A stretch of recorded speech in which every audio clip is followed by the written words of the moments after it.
Hello প্রিয় ছাত্রছাত্রীরা, তোমাদের এআই নলেজ স্ট্রিম চ্যানেলে স্বাগত।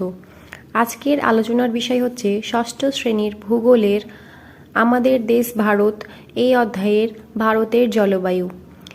এই অধ্যায়ের আমরা আজকে 1 মার্কের, 2 মার্কের এবং 3 মার্কের প্রশ্ন উত্তরগুলো আলোচনা করব। আলোচনা করার পূর্বে আমি তোমাদের অবশ্যই অনুরোধ করব, যারা যারা এখনও চ্যানেলটিকে সাবস্ক্রাইব করনি তারা অবশ্যই চ্যানেলটিকে সাবস্ক্রাইব করে দিও। তো চলো শুরু করা যাক।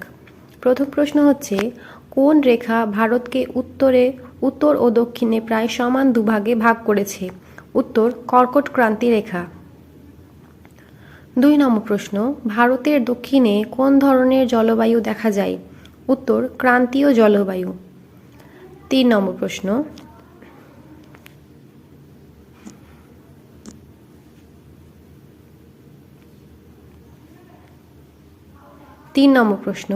ভারতের উত্তর অংশে কোন ধরনের জলবায়ু দেখা যায়? উত্তর, উপক্রান্তীয় জলবায়ু। 4 নম্বর প্রশ্ন, চরম ভাবাপন্ন জলবায়ু বলতে কী বোঝো? উদাহরণ দাও। উত্তর, সমুদ্র থেকে দূরে অবস্থিত কোনো স্থানে ঠান্ডা বা গরম উভয়ই বেশি হয় বলে এই ধরনের জলবায়ুকে চরম ভাবাপন্ন জলবায়ু বলে। উদাহরণ, দিল্লি, লখনৌ, আম্বালা, চণ্ডীগড় প্রভৃতি জায়গা সমুদ্র থেকে দূরে অবস্থিত হওয়ায় এখানে চরম ভাবাপন্ন জলবায়ু দেখা যায়। 5 নম্বর প্রশ্ন, সমভাবাপন্ন জলবায়ু বলতে কী বোঝো? উদাহরণ দাও। উত্তর, সমুদ্রের কাছাকাছি অঞ্চলের সমুদ্রের প্রভাবে সারা বছরই মাঝারি রকমের তাপমাত্রা থাকে। এই ধরনের জলবায়ুকে সমভাবাপন্ন জলবায়ু বলে। উদাহরণ, মুম্বাই, কোচি প্রভৃতি জায়গা সমুদ্রের কাছাকাছি থাকায় এইসব অঞ্চলে সমভাবাপন্ন জলবায়ু দেখা যায়। 6 নম্বর প্রশ্ন, দক্ষিণ ভারতে সমভাবাপন্ন জলবায়ু দেখা যায় কেন? উত্তর, দক্ষিণ ভারত ক্রান্তীয় অঞ্চলে অবস্থিত হওয়া সত্ত্বেও সমুদ্রের কাছাকাছি হওয়ায় এখানকার জলবায়ু সমভাবাপন্ন। 7 নম্বর প্রশ্ন, পৃথিবীর মধ্যে কোথায় সবচেয়ে বেশি বৃষ্টিপাত হয়? উত্তর, মেঘালয়ের মৌসিনরামে। 8 নম্বর প্রশ্ন, ভারতের একটি বৃষ্টি বিরল অঞ্চলের নাম লেখো। উত্তর, রাজস্থান। 9 নম্বর প্রশ্ন, কাকে কেন ক্রান্তীয় মৌসুমী জলবায়ুর দেশ বলা হয়? উত্তর, ভারতের মেঘালয়ের মৌসিনরামে যেমন পৃথিবীর সর্বাধিক বৃষ্টি হয়, তেমনি রাজস্থানের থর মরুভূমি অন্যতম বৃষ্টি বিরল অঞ্চল। অর্থাৎ ভারতের জলবায়ুতে এত বৈচিত্র্য থাকলেও ভারতের জলবায়ুতে মৌসুমী বায়ুর প্রভাব সবচেয়ে বেশি। এই কারণে ভারতকে ক্রান্তীয় মৌসুমী জলবায়ুর দেশ বলা হয়। 10 নম্বর প্রশ্ন, কালবৈশাখী বলতে কী বোঝো? উত্তর, গরমকালে পশ্চিমবঙ্গে মাঝে মাঝে বিকেল বা সন্ধ্যার দিকে বজ্রবিদ্যুৎ সহ ঝড় বৃষ্টি হয়। একে কালবৈশাখী বলে। 11 নম্বর প্রশ্ন, লু বলতে কী বোঝো? উত্তর, গরমকালে উত্তরপ্রদেশ, বিহার ও উত্তর ভারতের কিছু অংশে দিনের বেলায় অত্যাধিক শুষ্ক ও উষ্ণ বায়ু প্রবাহিত হয়, যাকে লু বলা হয়। 12 নম্বর প্রশ্ন, আঁধি বলতে কী বোঝো? উত্তর, উত্তর ও উত্তর পশ্চিম ভারতের কিছু অঞ্চলে গ্রীষ্মকালে বিকেল বেলায় একরকম ধূলি বালিপূর্ণ বায়ু প্রবাহিত হয়, যাকে আঁধি বলা হয়। 13 নম্বর প্রশ্ন, পশ্চিমী ঝঞ্ঝা বলতে কী বোঝো? উত্তর, শীতকালে ভারতের স্থলভাগের ওপর দিয়ে শীতল শুষ্ক উত্তর পূর্ব মৌসুমী বায়ু প্রবাহিত হয়। ভারতে এই সময় তেমন বৃষ্টিপাত হয় না। এই সময় মাঝে মাঝে কয়েকদিন একটানা আকাশ মেঘলা থাকে ও অল্প বৃষ্টিপাত হয়। এই প্রকার আবহাওয়াকে পশ্চিমী ঝঞ্ঝা বলা হয়। 14 নম্বর প্রশ্ন, কোন সময় ভারতে পশ্চিমী ঝঞ্ঝা দেখা যায়? উত্তর, শীতকালে। 15 নম্বর প্রশ্ন, বৃষ্টিচ্ছায় অঞ্চল বলতে কী বোঝো? উত্তর, পর্বতের যে ঢালে জলীয় বাষ্পপূর্ণ বায়ু বাধাপ্রাপ্ত হয় সেই ঢালে অর্থাৎ প্রতিবাদ ঢালে বৃষ্টিপাত বেশি হয়, কিন্তু পর্বতের বিপরীত ঢালে অর্থাৎ অনুবাদ ঢালে বায়ু যখন পৌঁছয় তখন তার মধ্যে জলীয় বাষ্প অর্থাৎ মেঘ আর থাকে না। বাতাস তখন অনেকটা শুষ্ক হয়ে যায়, তাই সেখানে বৃষ্টিপাতও হয় না।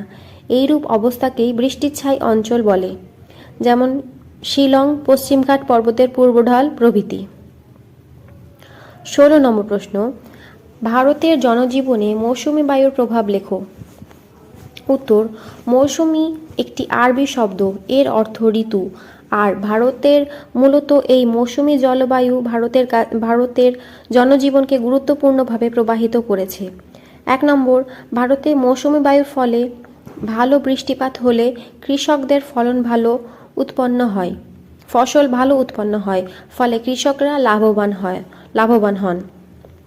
2 নম্বর প্রশ্ন, মৌসুমী বৃষ্টির সাথে ভারতের নানা রাজ্যে নবান্ন, ওনাম, বিহু প্রভৃতি উৎসব পালিত হয়।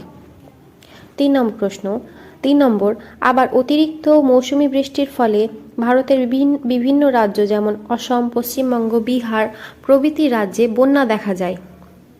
4 নম্বর, আবার কম বৃষ্টিপাতের ফলে কখনো কখনো দক্ষিণ ভারতের বিভিন্ন রাজ্যে এছাড়া রাজস্থান এবং গুজরাটের খরার সৃষ্টি হয়। 17 নম্বর প্রশ্ন, ভারতের কোথায় বছরে দুবার বৃষ্টিপাত হয়? উত্তর, তামিলনাড়ু রাজ্যের করমণ্ডল উপকূলে। 18 নম্বর প্রশ্ন, ভারতের কৃষিকাজ কোন বায়ুর ওপর নির্ভরশীল? উত্তর, মৌসুমী বায়ুর ওপর। 19 নম্বর প্রশ্ন, দক্ষিণ পশ্চিম মৌসুমী বায়ু বলতে কী বোঝো? উত্তর, ভারতে মে জুন মাসে উত্তর পশ্চিম স্থলভাগের দিকে উষ্ণতা ভীষণ বেড়ে যাওয়ায় নিম্নচাপ সৃষ্টি হয়। অপরদিকে বঙ্গোপসাগর ও আরব সাগরে উষ্ণতার তুলনায় কম হওয়ায় সেখানে উচ্চচাপের সৃষ্টি হয়। ফলে বঙ্গোপসাগর ও আরব সাগর থেকে জলীয় বাষ্পপূর্ণ বায়ু স্থলভাগের দিকে ছুটে আসে। এই বায়ু হল দক্ষিণ পশ্চিম মৌসুমী বায়ু। 20 নম্বর প্রশ্ন, উত্তর পূর্ব মৌসুমী বায়ু বলতে কী বোঝো? উত্তর, সেপ্টেম্বর মাসের শেষ বা অক্টোবর মাসের শুরুতে স্থলভাগ থেকে জলভাগের দিকে বায়ু চলাচল করতে থাকে। এই বায়ুকে উত্তর পূর্ব মৌসুমী বায়ু বলে। 21 নম্বর প্রশ্ন, মৌসুমী বায়ুর বৈশিষ্ট্য লেখো। উত্তর, মৌসুমী বায়ুর বৈশিষ্ট্যগুলি হল নিম্নরূপ। 1 নম্বর, মৌসুমী বায়ুর প্রভাবে গ্রীষ্মকালে বৃষ্টিপাত হয় এবং শীতকালে শীতল ও শুষ্ক প্রকৃতি হয়। 2 নম্বর, মৌসুমী বায়ু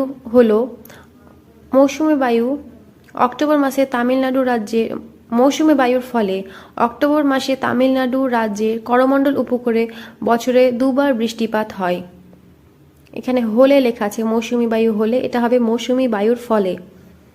3 নম্বর, মৌসুমী বায়ুকে স্থলবায়ু ও সমুদ্র বায়ুর বৃহৎ সংস্করণ বলা হয়। 4 নম্বর, ভারতের কৃষিকাজ আর অর্থনীতি অনেকটাই মৌসুমী বায়ুর ওপর নির্ভরশীল। 22 নম্বর তথা আজকের আলোচনার পর্বের শেষ প্রশ্ন হচ্ছে, ভারতের জলবায়ুতে মৌসুমী বায়ুর প্রভাব লেখো। উত্তর, ভারতের জলবায়ুর ওপর মৌসুমী বায়ুর প্রভাব সবচেয়ে বেশি, তাই ভারতকে মৌসুমী জলবায়ুর দেশ বলা হয়। ভারতের জলবায়ুতে মৌসুমী বায়ুর প্রভাবগুলি হল নিম্নরূপ। 1. ঋতু পরিবর্তন। মৌসুমী বায়ুর আগমন ও প্রত্যাগমনের উপর নির্ভর করে ভারতের জলবায়ুতে ঋতু পরিবর্তন হয়ে থাকে। গ্রীষ্ম, বর্ষা, শরৎ ও শীত এই 4টি ঋতু পরপর দেখা যায়। 2. বৃষ্টিপাত। ভারতের মোট বৃষ্টিপাতের অধিকাংশ বৃষ্টিপাত ঘটে থাকে মৌসুমী বায়ুর প্রভাবে। 3. বৃষ্টিপাতের অসম বণ্টন। মৌসুমী বায়ুর প্রভাবে ভারতের সর্বত্র সমানভাবে বৃষ্টিপাত হয় না। ভারতের পূর্ব দিক থেকে পশ্চিম দিকে বৃষ্টিপাতের পরিমাণ ক্রমশ কমতে থাকে। 4 নম্বর, গ্রীষ্মকাল আর্দ্র ও শীতকাল শুষ্ক। জলীয় বাষ্প পূর্ণ দক্ষিণ পশ্চিম পয়দৈর্ঘ্য মূর্ধন্য রেপ পূর্ণ। দক্ষিণ পশ্চিম মৌসুমী বায়ুর প্রভাবে ভারতে গ্রীষ্মকাল আর্দ্র প্রকৃতির ও জলীয় বাষ্পহীন উত্তর পূর্ব মৌসুমী বায়ুর প্রভাবে শীতকাল শুষ্ক প্রকৃতির হয়। 5 নম্বর, বছরে দুবার বৃষ্টিপাত। তামিলনাড়ু রাজ্যের করমণ্ডল উপকূলে মৌসুমী বায়ুর প্রভাবে বছরে দুবার বৃষ্টিপাত সংঘটিত হয়। একবার দক্ষিণ পশ্চিম মৌসুমী বায়ুর প্রভাবে বর্ষাকালে আর একবার উত্তর পূর্ব মৌসুমী বায়ুর প্রভাবে শীতকালে। তো এই ছিল আজকের আলোচনার পর্ব। আজকের আলোচনার পর্ব যদি তোমাদের ভালো লেগে থাকে তাহলে অবশ্যই চ্যানেলটিকে সাবস্ক্রাইব করো। ধন্যবাদ।